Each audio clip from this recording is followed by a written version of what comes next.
You ever see a moment that just grabs you by the collar and shakes loose all the things you thought you'd given up on?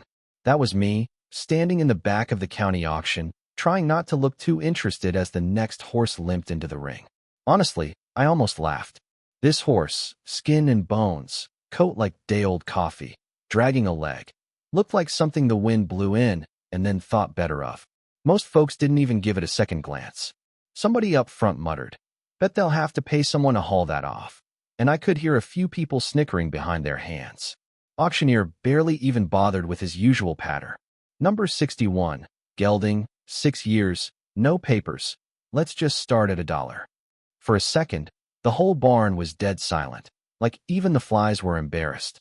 I could see the wrangler holding the rope, just waiting for this to be over, shifting his weight like maybe the next horse would actually be worth his time. But then, for some reason, maybe it was the way the horse kept his head down, but his eyes were still watching everything. I raised my hand. $1, I said, and it felt like a dare. The gavel fell with a sound that was half insult, half blessing. Sold. The old man in the back, me, now owned a horse that nobody else wanted. Yeah, that happened. Name's Elijah, by the way.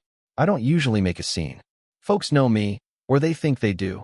Guy who lost his ranch, lost his son, lost just about everything except a stubborn streak and an old pickup that won't die. But sometimes you see something that reminds you of all the things you still want to believe in. That horse, shivering and skinny as he was, had something in his eyes. Not fire, not anymore, but not empty either. Like he'd been beaten, but not all the way broken. I let him. Dusty, I called him. 'Cause, well, look at him. Back to my trailer, matching his limp with a slower pace of my own. Wasn't much said between us, but you'd be surprised how much comfort you can find in silence when you've had enough noise in your life.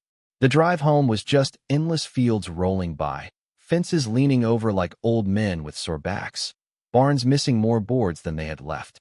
My place. Well, you'd call it a work in progress if you were feeling generous. Unloaded Dusty into the last half-standing stable I had. Gave him a little straw, some water, told him, no rush. You got time now.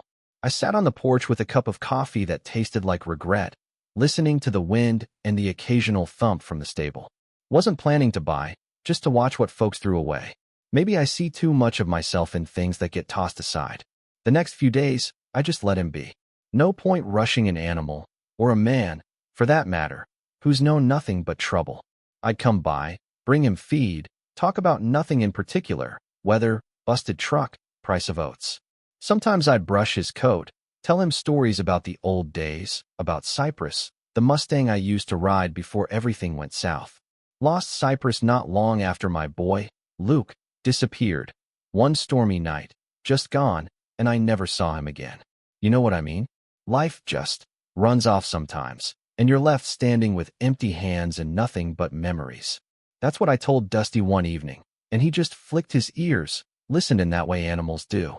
I started to notice, though, he'd step a little surer, hold his head a bit higher. He wasn't healed, but he wasn't hopeless either. When the limp eased, I led him into the round pen. No saddle, just a rope halter and patience. Walked him in slow circles, let him get used to the idea of trust again. It's funny, sometimes you think you're teaching them, but really, you're the one getting schooled.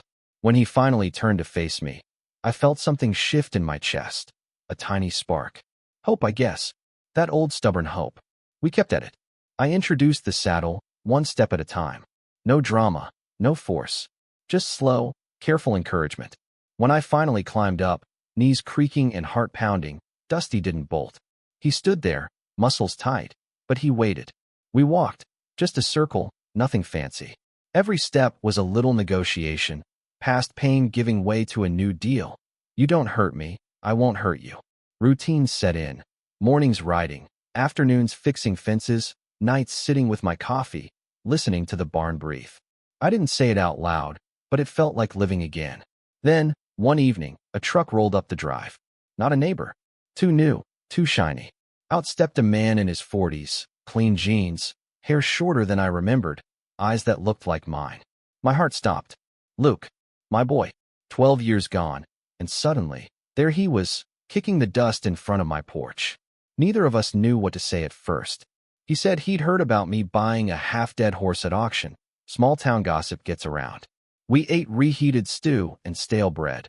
Talked about everywhere he'd been. Ranches out west, odd jobs, nothing steady.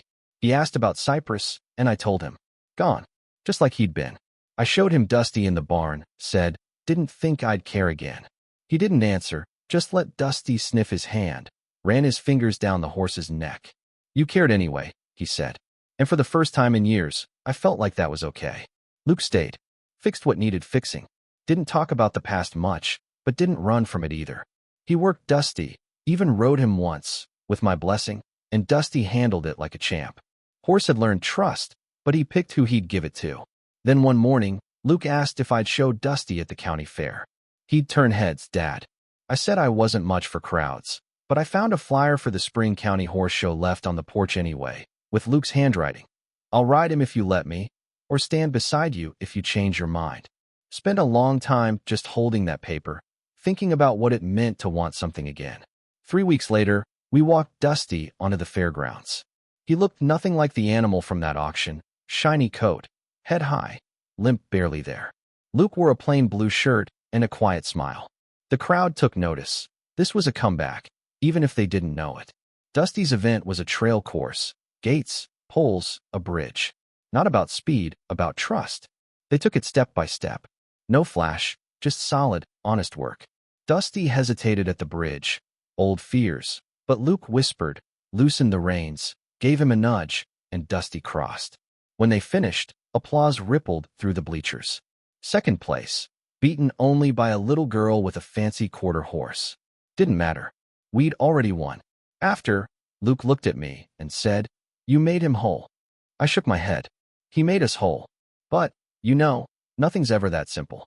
Luke started pacing again, talking about a job offer out in Montana. I didn't ask him to stay, just said, fence line still needs mending. He gave me that look, half smile, half apology. Next morning, he packed. Asked if he could take Dusty. Said it'd be good for both of them. I gave him my dad's old brass spur, told him what it meant. Sometimes you lead with pressure, but you gotta let up too. We shook hands, not as lost men, but as family who found something worth holding on to. He left. A week later, I got a letter. Dusty crossed the river like he owned it. Outworked every horse there. You were right. He wasn't broken. Just waiting for the right hand. Maybe I was, too. That's all he wrote, but it was enough.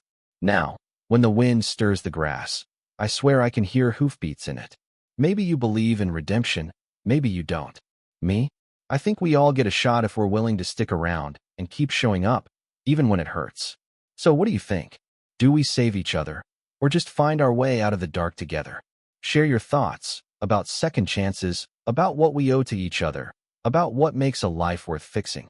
Because, sometimes, the best stories are the ones we're still writing.